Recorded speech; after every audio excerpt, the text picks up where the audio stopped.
petite finale. C'est un match pour la 3e place qui s'est joué tout à l'heure. Il s'est terminé il y a quelques instants. L'Afrique du Sud affrontait la République démocratique du Congo à Abidjan et elle s'est imposée au tir au but. On rejoint tout de suite notre envoyé spécial à Abidjan, Cédric Ferreira. Bonsoir Cédric. C'est un tir raté de Chancel Mbemba qui aura coûté la 3e place à la RDC. Chancel Mbemba qui risque de ruiner très longtemps ce tir au but manqué. On était à l'instant décisif de cette séance de tir au but, ou en tout cas le premier instant décisif. Et le stade Félix Houphouët-Boigny, que vous voyez derrière, était plongé dans le silence. Si Chancel Mbemba marquait, il offrait la 3e place à la République démocratique du Congo. Mais Ronwen Williams, le gardien sud-africain, a sorti l'arrêt au bon moment. Ronwen Williams, on l'a déjà vu à l'œuvre au tir au but. C'était lors du quart de finale contre le Cap-Vert. 4 tirs au but arrêtés. Encore une fois, il a été décisif, puisqu'ensuite, la séance de tir au but s'est poursuivie. Il a sorti un 2e arrêt, cette fois face à Meshiak Elia. 2 arrêts décisifs pour Ronwen Williams qui a offert la 3e place à l'Afrique du Sud. Forcément qu'il y a de la déception du côté des léopards congolais, car ce sont eux qui ont eu les meilleures occasions dans cette rencontre, surtout en fin de match. Beaucoup de maladresse du côté des attaquants congolais. Alors on est allé vers ces tirs au but qui ont donc mal tourné. L'Afrique du Sud, comme en 2000, termine à la 3e place de la Coupe d'Afrique des Nations. Du côté de la République démocratique du Congo, le bilan, quoi qu'il arrive, restera tout de même positif avec cette 4e place. On avait discuté déjà avant le match avec le sélectionneur Sébastien Desabre. Pour lui, évidemment que ce parcours est positif, car personne n'attendait la République démocratique du Congo aussi loin dans ce tournoi. Il y a eu beaucoup d'expériences accumulées, beaucoup de matchs aussi pour certains de ces joueurs. On note tout de même que 20 des 24 joueurs de la RDC découvraient la Coupe d'Afrique des Nations. C'est de l'expérience accumulée pour les prochaines échéances, avec les qualifications pour la CAN 2025 et aussi les qualifications pour la Coupe du Monde 2026 qui vont arriver très vite.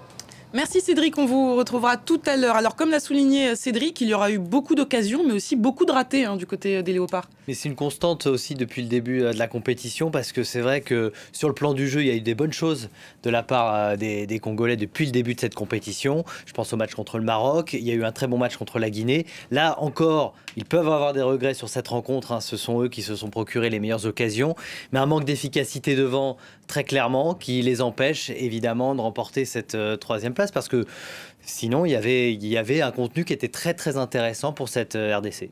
Il y avait des bonnes intentions, effectivement, mais à l'arrivée, ils n'ont gagné qu'un seul match, le 8e de finale contre la Guinée, qui était d'ailleurs un bon match. Mais effectivement, il y a un problème dans cette équipe congolaise, c'est que la majorité des joueurs sont des joueurs nés en France, 12 sur les 22 utilisés, ou éventuellement un en Belgique, un en Italie et l'autre en Suisse. Et donc, ce sont des joueurs qui, en fait, ont eu, pour un certain nombre d'entre eux, leur chance dans les sélections françaises de jeunes, notamment Cédric Bakambu, mais qui ne sont pas restés. Donc, ça veut dire que la majorité de ces joueurs ont un certain talent, mais pas un talent suffisant pour le niveau international, en tout cas le standard européen.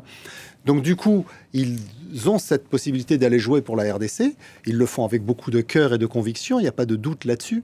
Mais on voit qu'ils atteignent leur plafond de verre dans certaines situations, parce que c'est des joueurs qui, effectivement, ont des limites. Et quand on parle de l'avenir, on regarde que déjà, au niveau de leur âge, ils sont tous déjà presque trentenaires, voire parfois plus. Ouais. Donc, il va falloir vraiment que Desabre s'inscrive dans la durée pour construire une équipe avec des jeunes, et notamment des jeunes nés au Congo, parce qu'il y en a beaucoup, ils sont 100 millions quand même, pour que ce football des léopards du Congo reparte vraiment sur un nouveau cycle vertueux pour l'avenir. Après, Sébastien Desabre, c'est vrai, quand il prend les commandes, c'est vrai qu'il y a ce championnat congolais qui s'arrête en décembre 2022.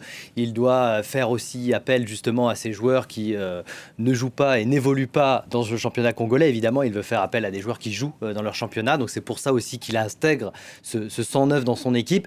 Moi, je trouve qu'honnêtement, et puis c'est vrai que Cédric l'a dit également, on les attendait pas forcément ici. Il faut se rappeler quand même, lors de la dernière compétition, ils n'étaient pas là. Donc c'est quand même un réveil pour ce grand pays de football cette année, et ça, il se projetait déjà pour 2025 en fait. Sébastien Desabre, il est en contrat jusqu'en 2025, son but c'était de qualifier surtout pour 2025, et pourquoi pas de faire quelque chose en 2025. Toute cette expérience accumulée lors de cette compétition, elle va forcément servir sans doute pour la prochaine compétition. Il faut le souhaiter, effectivement. Il y a une dynamique qui s'est enclenchée.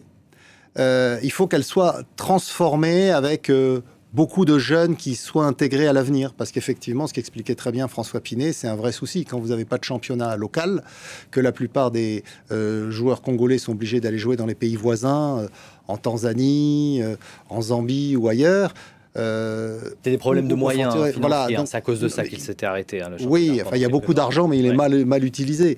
Donc voilà, il faut que le football, en fait, que de toute la République démocratique du Congo reparte dans le bon sens, et l'équipe nationale en sera le reflet, avec sûrement beaucoup de réussite, parce qu'il y a beaucoup de talent.